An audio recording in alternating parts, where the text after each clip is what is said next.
Good day, everyone. I am Idana Marie C. Gaviola, and today I will be discussing to you all about the psychosocial development and reading. So, before we formally start, let me just tell you that this topic is consist of two parts. The first part will be discussed by yours truly, and the second part will be discussed by Ms. Jonabel Jukdon. Okay, so to start off, when we talk about psychosocial development, it refers to the emotional and psychological changes that occur throughout an individual's lifespan.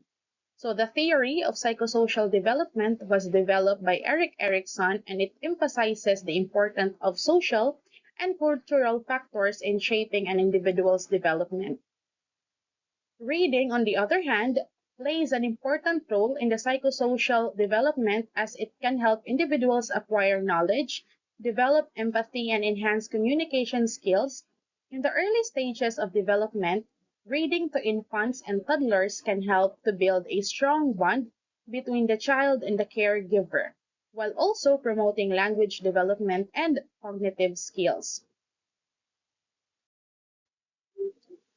So now we will be discussing about the social emotional problems in reading. So we cannot imagine life without emotions, correct? We cannot imagine not to feel love, joy, or even to feel upset. Life would be dull and personalities would be flat and uninteresting. We would not want to achieve, for we would not feel the joy of success nor desire the esteem of others. Emotions are important aspect of human development. It can help us communicate, make decisions, and motivate us, create social bonds, and contribute to the overall psychological well being. However, sometimes emotional development is maladjustive. Study shows that the incidence of maladjustment among poor readers is greater than among the good readers. Emotional development can be maladaptive when an individual's emotional response or coping mechanisms are not well suited to their environment or their social context. This can impact a person's ability to regulate their emotion and may result in difficulties in interpersonal relationships, academic performance, and other areas of life. In terms of reading, emotional development can impact a child's ability to understand and engage with literature. So, say for example, if a child has difficulty regulating their emotions or has a limited emotional vocabulary, they may struggle to understand the emotions and the motivations of characters in a story. Additionally, emotional development can impact a child's interest in reading. Children who struggle with emotional regulation may find reading to be stressful or overwhelming activity, leading to a lack of interest or motivation to engage with books. Reading can also play a role in emotional development. Exposure to literature can help children to expand their emotional vocabulary and develop empathy for others, which can improve their emotional regulations and interpersonal skills. Emotional development overall can impact a child's ability to engage with literatures, and reading can also play a role in emotional development. So it is important to support children in both areas to promote a healthy emotional development and love of reading. Okay, so now we will be talking about emotional problems that causes reading disabilities.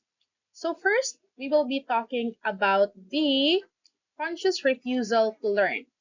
So when an individual consciously refuses to learn, it may be due to emotional factors such as anxiety, low self-esteem, or fear of failure. They may feel overwhelmed or hopeless about their ability to learn, which can lead to a lack of motivation to engage in reading activities. So next, we also have what we call overt hostility. So overt hostility towards reading may stem from negative experiences with reading or lack of interest in reading. They can be a defense mechanism to protect against potential emotional pain or frustration associated with reading. So some children have built up intense feeling of resentment, and their angry feelings had to break out easily. So those children are generally regarded as bad and are usually punished by the school. Next, we also have the negative conditioning to reading. So negative experiences with reading, such as punishment for not reading or being forced to read unenjoyable material, can condition an individual to associate reading with negative emotions, leading to a lack of motivation to engage in reading tasks. Next, we also have displacement hostility. Displacement hostility, it occurs when an individual redirects their anger or frustration towards reading or learning, rather than addressing the underlying emotional issue.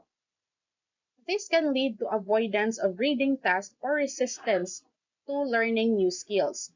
The child may be jealous of a favored brother or sister who is good at reading and transfer his or her hostility to the act of reading, which is the sibling's strong point. The child may also resent a parent and expresses hostility indirectly by failure in reading, which is so important to the parents. So next we have resistance to pressure.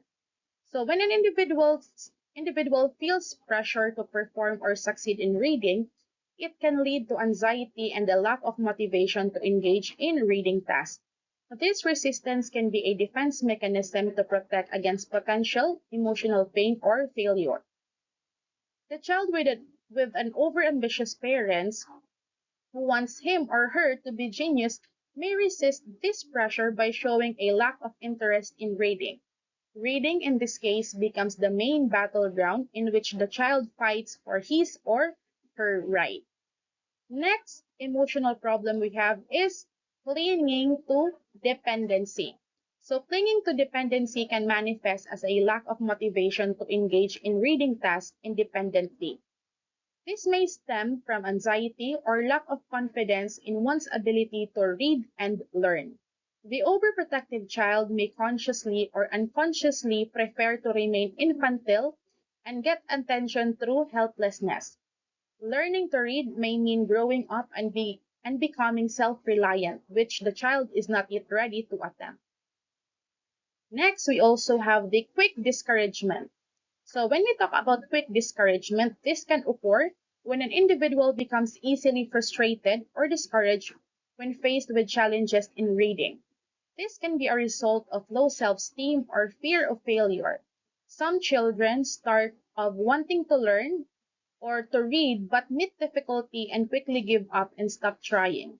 So such children usually come to school with marked feelings of inferiority and insecurity. Many of them feel that their parents do not care for them.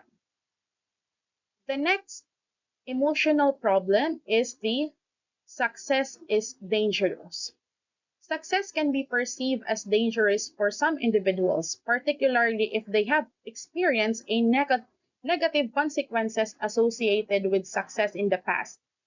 This can lead to a lack of motivation to engage in reading tasks, as success may be associated with negative emotions or consequences. For some children with deep-seated emotional problems, success in reading may seem to enter into an adult activity and compete with the parent as a rival. Such competition implies punishment. The child therefore prepares to be passive. This is the case where psychotherapy may be needed. Next, we have the extreme distractibility or restlessness. So extreme distractibility or restlessness can make it difficult for individuals to sustain attention on reading tasks, leading to poor comprehension and retention of information. This can also be a symptoms of ADHD or other attention-related disorders. A child who is very tense or nervous is unable to sit still. Distractibility complicates the picture. It pulls the child's attention away from reading tasks by almost any stimulus. So the child thus fall behind in learning and is quickly discouraged. So last is the absorption in the private world. Absorption in the private world may manifest as a lack of interest or engagement with the material being read. This can be a defense mechanism to protect against potential emotional pain or boredom associated in reading. It may also be a symptoms of autism spectrum disorder or other developmental disorders. So some children are absorbed in thoughts of their own to such extent that they can give only intermittent attention to their environment. So such children are not capable of the sustained attention needed for the reading and learning. So these 10 are only few of the emotional problems that are being encountered by children. So most of these problems are anchored or rooted from the anxiety, fear of failure, or low self-esteem. Personal maladjustment and grading, a circular relationship. So there seems to be a circular relationship between personality maladjustment and reading failure. It is not easy to establish whether a personality maladjustment is the cause of the effect of reading difficulties.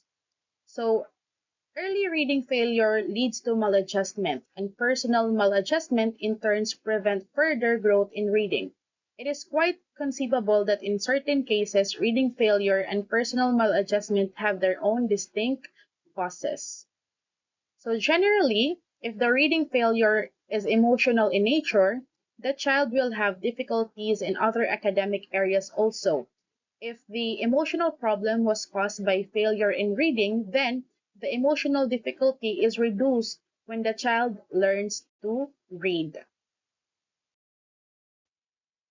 We can observe a learner's attitude towards reading and towards their friend, their ability to concentrate, their ability to apply themselves to a difficult task, and their ability to cope with stressful situations.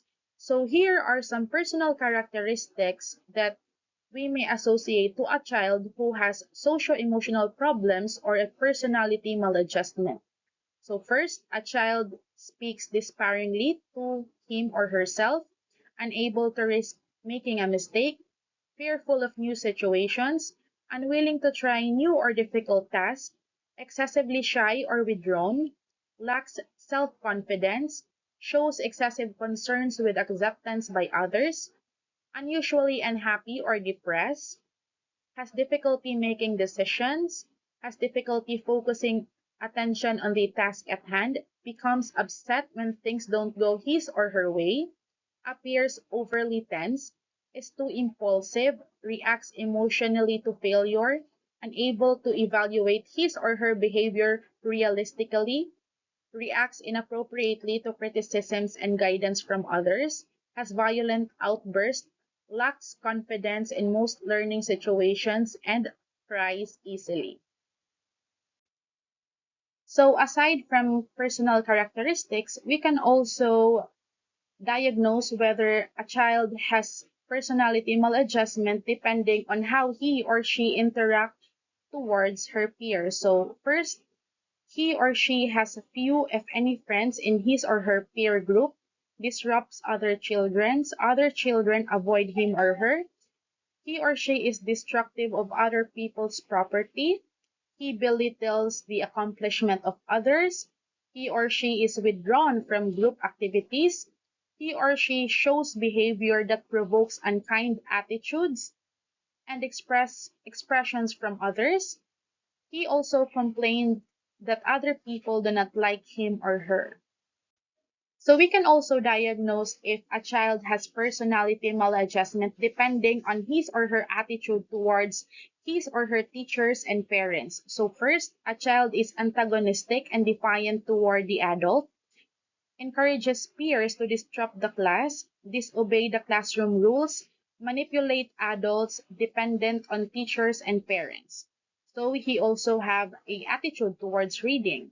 So a person or a child who has personality maladjustment hates reading, avoids reading activities, and unwilling to make an effort to improve his or her reading. So whenever you have this type of students, it is mainly because he or she is suffering from personality maladjustment, and it is very important to remember that not all emotionally disturbed pupils are poor readers, nor all poor readers are emotionally disturbed. So some children may actually be achievers but have a very strong feelings of insecurity or inferiority, and have a very poor social skills. So it may well be that such children use reading skills and academic achievement to compensate for their socio-emotional inadequacies. Since they are doing well academically, you might overlook the fact that such children actually need help in overcoming their inadequacies and developing adequate personalities. Since we are already talking about the personality maladjustment, which some of the children have, now we will be discussing all about the personality theories in reading. So when we talk about personality theories, these are approaches that attempt to explain and understand individual differences in behavior, thoughts, and feelings. So this theory provide insight into why people behave the way they do and how they are likely to react to different situations. So there are several personality theories, including the psychodynamic, behavioral, humanistic, and trait theories. Each of these theories provide unique perspective on personality development and individual differences. So reading can play a role in personality development and can be influenced by personality traits. For example, individuals who are open to experience, a personality trait associated with this creativity and curiosity may be more likely to seek out and enjoy reading a variety of genres and topics. On the other hand, individuals who are more closed off and less open to experience may be less likely to engage in reading or may prefer reading materials that is more predictable or familiar. Additionally, reading can also impact personality development. So exposure to different perspectives and experiences through reading can help individuals develop empathy and increase their understanding of different personality traits and behavior. Reading can also provide individuals with the knowledge and tools to better understand and manage their own personality traits, leading to personal growth and development. So, to help children with emotional problems, you need to understand the facts, principles, and symptoms of social and emotional development. You must be able to interpret pupils' behavior and know how a child's social and emotional reaction influence his or her reading and how reading failure or successes influences his or her psychosocial development. One theory that can help you along in this line is that of Erik Erikson. Erikson's theory of psychosocial development. Erik Erikson hypothesized that people pass through the 8 psychosocial stages in their lifetime. At this stage, there are crises or critical issues to be resolved. Most people resolve each crisis satisfactorily and put it behind them to take new challenges. But some people do not completely resolve this crisis and must continue to deal with them later in life. For instance, many adults have yet to resolve their identity crisis of adolescence. So here is the stages of the psychosocial development according to Erik Erikson. So here we have the psychosocial development chart according to Erik Erikson. So first we have here the approximate ages, the psychosocial crisis, significant relationship, and the psychosocial emphasis. So in the approximate ages, this includes birth to the late adulthood. So this is what we call the stages of our life.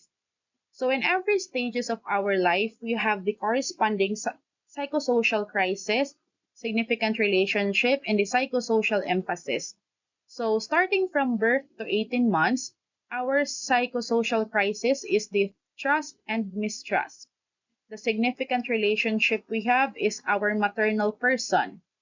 Psychosocial emphasis, this includes to get and to give in return.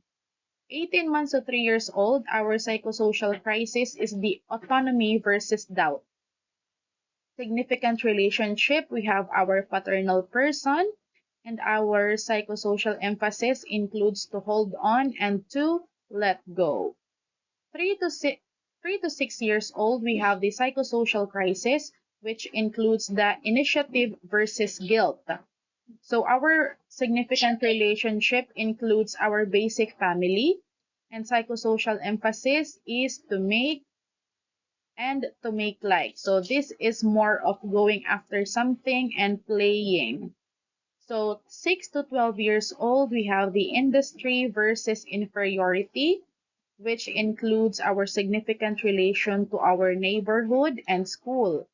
So psychosocial emphasis is to make things and to make things together.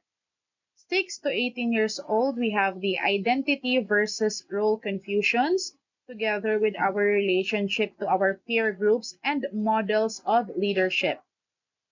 Our emphasis here is to be oneself and to share being oneself.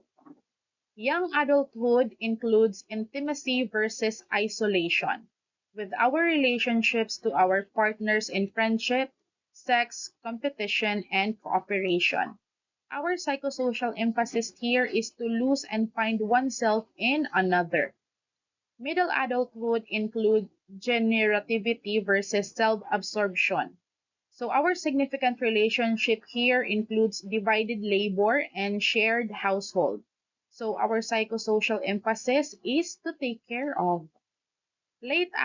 Adulthood includes our psychosocial skills, which is the integrity versus despair. Our significant relationship is mankind and my kind. Psychosocial emphasis include to be through, having been, and to face not being. So these are the stages of the psychosocial development. Our focus is on the reading and how does these stages affects the child's reading abilities. We will only be tackling the second to the fifth stages of psychosocial development that interest most teachers of reading. So we have here the early childhood, achieving autonomy, ages 18 months to 3 years old. So children in this stage of autonomy versus doubt no longer want to depend totally on others. Even if they still need support, particularly from their parents, they will continually to strive to be independent. Erickson suggests that even while giving a guiding hand, parents should permit children at this level to explore freely and do things for themselves. So reading during this stage of development is important for several reasons. First, reading to young children can help develop their language skills, including vocabulary, grammar, and syntax. Secondly, reading helps foster imagination, creativity, and cognitive development. Third, reading to young children helps to establish a love of books and reading, which can set the stage of lifelong love for learning. When reading to your young children, it is important to choose books that are appropriate to their ages and development level. Board books with simple pictures and text are often good choice for toddlers. Parents can also use books as a way to engage their children in conversation, asking questions about the story, the character, and pictures to encourage language development and critical thinking skills. Next to our topic is the middle childhood, developing initiative 3 to 6 years old. So during this stage of initiative versus guilt, children are increasingly expected to be responsible. They ask many questions and begin to understand things that had previously been mysteries to them. They play takes on two forms: solidarity daydreaming and playing with other children.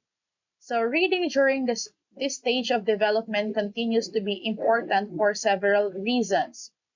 First is that reading helps to build children's language skills, including vocabulary, comprehension, and communication. Second, reading fosters imaginations, creativity, and cognitive development. Third, reading can help children develop empathy and understanding of other people's perspective and emotion.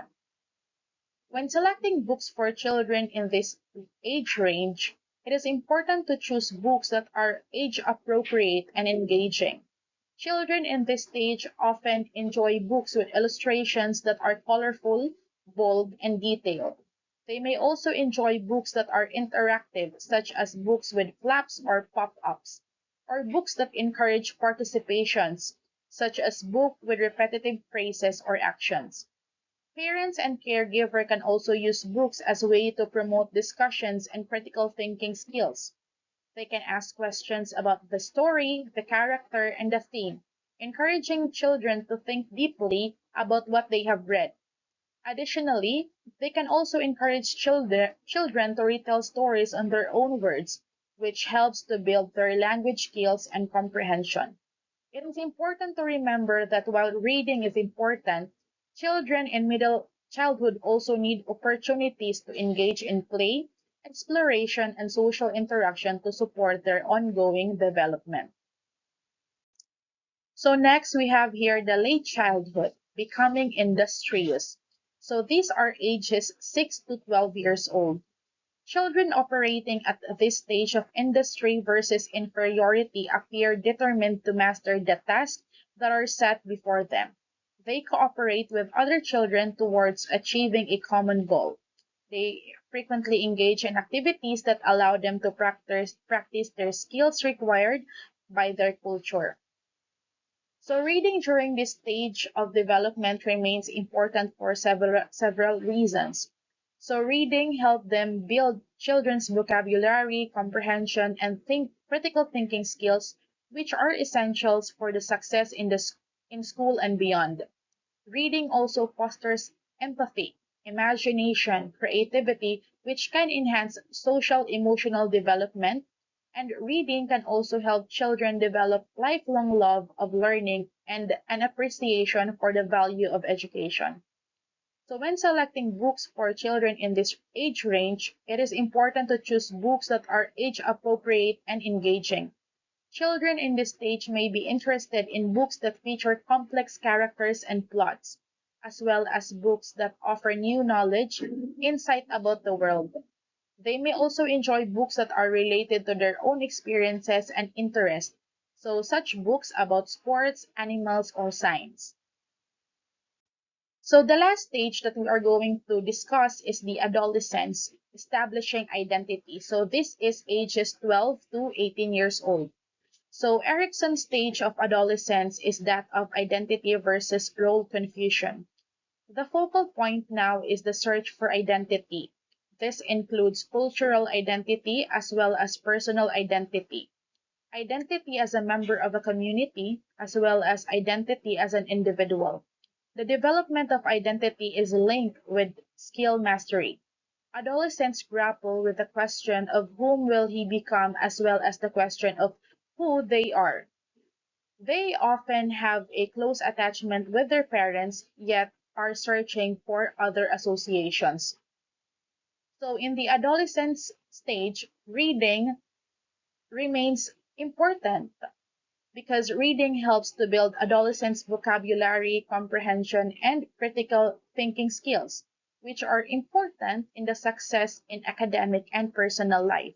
Reading can also expose adolescents to diverse perspectives and experiences which can broaden their understanding of the world and their place in it. Reading can also provide a source of comfort and escape, helping adolescents cope with the challenges of this stage. So when selecting books for adolescents, it is important to choose books that are age appropriate, relevant to their interests and experiences. So adolescents may be interested in books that explore complex themes such as identity, relationship, and social issues. They may also be interested in books that feature diverse characters and perspective, as well as books that offer new insight into their own experiences and emotion.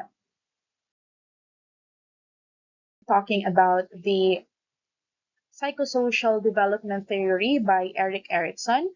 Now let us focus on the next theory that we are going to discuss. So we have here the self-concept theory. So the self-concept theory is a psychosocial framework that describes how individuals develop and maintain a sense of self or a perception of their own personality traits, abilities, and characteristics. The theory proposes that self-concept is shaped by a variety of internal and external factors, including social and interactions, feedback from others, and personal experiences. So according to the self-concept theory, individuals have both personal identity and social identity. So when we say personal identity, it is the way a person perceives themselves as an individual, while social identity is a way a person sees themselves as a member of a larger group, such as family, community, or culture. Self-concept theory also emphasizes the role of self-esteem or a person's overall sense of self-worth in shaping their self-concept.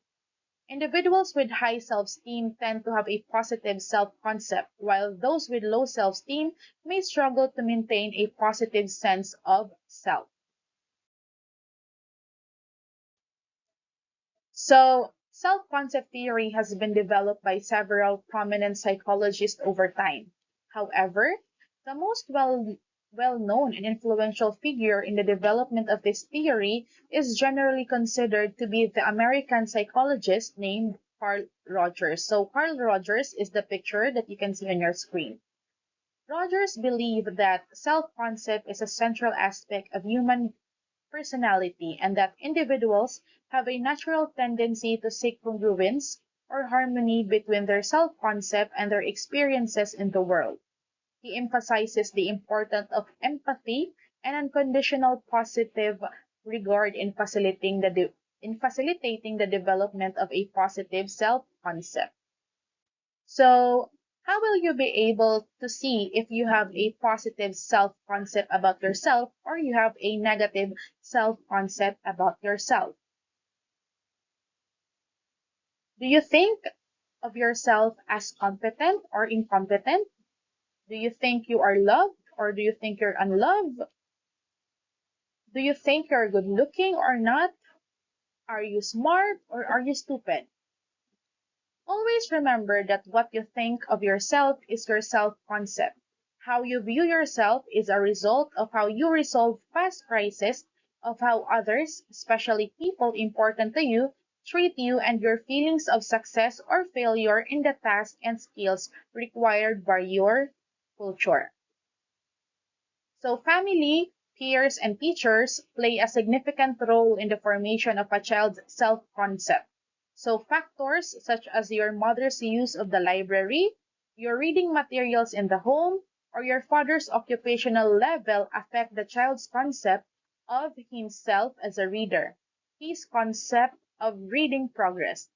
Attitudes like reading is feminine and only eggshells like to read are negatively related to reading success, as is the amount of TV viewing by parents, which implies their lack of need for reading. Self-concept and risk-taking. Self-concept can play a significant role in an individual's tendency toward risk-taking behavior. Research suggests that individuals with a positive self-concept and high self-esteem are more likely to engage in risk-taking behavior, such as trying new experiences or pursuing challenging goals. This is because they perceive themselves as competent and capable of handling the potential consequences of their action. However, individuals with a negative self-concept and low self-esteem may be less likely to engage in risk-taking behavior because they may perceive themselves as vulnerable and may not feel confident in their ability to handle the potential consequences of their action. It is also worth noting that relationship between self-concept and risk-taking behavior is not always straightforward and can be influenced by a variety of other factors, such as the context and the specific type of risk involved. Overall, self-concept can influence an individual's willingness to engage in a risk-taking behavior, and understanding this relationship can be important for developing strategies to promote healthy risk-taking behaviors and mitigate negative consequences. So always remember that as children grow, reading can help them develop a sense of self-awareness, emotional regulation, and empathy by exposing them to diverse perspectives and experiences.